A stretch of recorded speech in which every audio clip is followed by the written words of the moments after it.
this is Maslow's hierarchy. The social researcher and theorist had tried to explain, in a very simple, easy to understand model, what are the human needs, because his curiosity was what motivates human beings. And at the bottom of this, where you have the physiological needs, the physical needs of the human being, when a person is hungry, your primary motivation is to satisfy that and find food, okay? The same with water. The same with being cold. When your body is threatened or is even just uncomfortable, then that becomes your main motivation at that moment. And that's what you go seeking. At the next level, then the human being seeks their safety and their security needs. You want, okay, I've got my meals and I'm getting, I found a way to eat every day. But now I want to establish something that gives me, long-term security. I want a house or a cave that I can hide in, something that gives me long-term safety so the bears don't come in and eat me, okay? It's just, human nature. And once you get that kind of establishment, and here's where you really start to get into your social network of working with other human beings for your mutual security, okay? And we will see that the prophet and his companions did that. It was a major reason for the emigration to Medina, and it was a major part of what they instituted there. It was their safety and security needs. And it is primal. You cannot jump into what are the great things that the Muslim convert is going to do when they're hungry,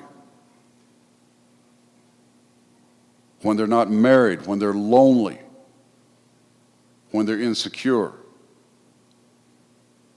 And so you've got to lay the foundation before you can start thinking about all the, because we have this crazy infatuation with celebrities. And we're not thinking about the convert that lives right down the street. They're a human being just like us. Let's get the needs met and then see what they can do with their lives. So then the next level then is your love and belonging. Who loves you? Who do you spend time with? Who do you share your happiness and pain with? Okay? These are all going to tie back into the 5 objectives of Islamic law, and we're going to see that. And then at a point in life, you need your self-respect and your self-esteem. It's not, we're not talking about arrogance and what's my title and, no, but you have a sense of your own integrity and your dignity, and you're starting to get into what am I becoming? Because Allah subhanahu wa ta'ala has also told us in the Quran that the human being is a growing thing that should be established throughout their lives. And there is a process, there's a normal process of that, and you don't want that broken. If we want a good future for Islam, we need our converts to be very stable and secure and doing well, at least by the age of 40, when they come into really the height of their intellectual state. They don't need to be worried about other issues. You want them to be ready to contribute to Allah's deen and to the community.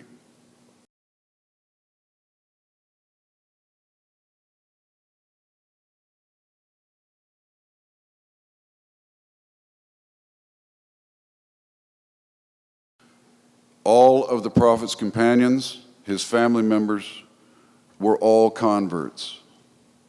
all of them. Medina was the community of converts, and it was the first established community of Allah's deen. These are very significant issues to remember. Converts are valuable. Converts are very valuable human beings. Converts have a zeal and a love for Islam, and we should not be destroying that energy.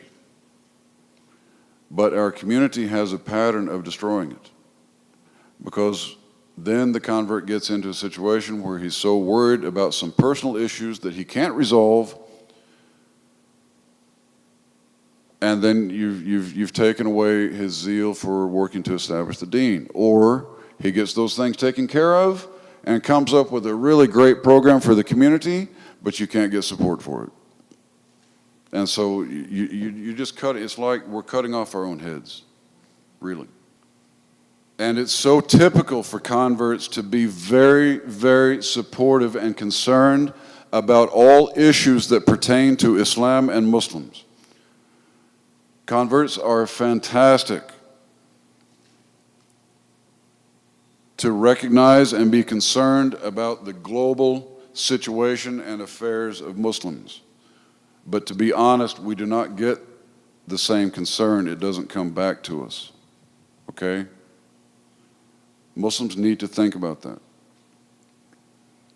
We're living in what's known as, the superpower. And we know how much of foreign policy that comes out of here is affecting the world, and especially the Muslim world.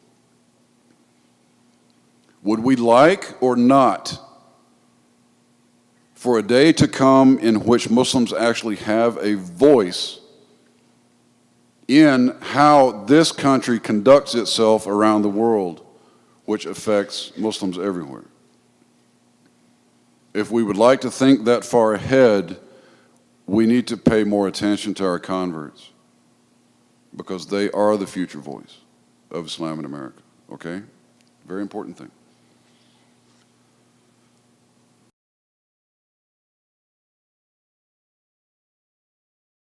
Allah subhanahu wa ta'ala has told us in His book, Inna ad-deen indallahi al-Islam. The true deen, the only deen that Allah will accept is Islam from humanity. Huwa alladhi arsala rasulahu bil huda wa ad-din al-haq liyudhhirahu ala ad-dini kulli. He is the one who sent His messenger with the proper guidance for humanity and the deen of truth. I don't use the word religion. Islam is not a religion. The deen of truth, to make it clear, clarify it, establish it, and raise it over all other deens. And Allah tells us in the Quran, and if anyone chooses a deen other than Islam, it will not be accepted from them. And so Allah has told us very clearly, made it very clear, human success depends on Islam. You must be a Muslim. And in fact, that is throughout then Islamic law, that is the first requirement. If you open up a book of fiqh and you start reading what are the shurut of salah, what are the preconditions of salah, the first one mentioned is you must be a Muslim. Okay? You must be a Muslim. And so Allah's book has clarified that His highest priority, the highest priority of Allah, creator and owner of the universe, and creator and owner of all human beings, is that the human beings enter into Islam. The Quran is Allah's da'wah to humanity. It is Allah's invitation to salvation and success. It is Allah's highest objective for the human being and the most fundamental thing. The human being must come into Islam. It is number one. And everything else depends on that. Rasulullah sallallahu alaihi wasallam spent a lifetime, 23 years, working for something. And what was it? Just like all of the Anbiya, job number one, call humanity to their success and salvation, call them to enter Islam. It is issue number one on the universal list of issues. Okay? And so our community has got to bump up this priority. But we have got to present it in the language that they can respect and understand.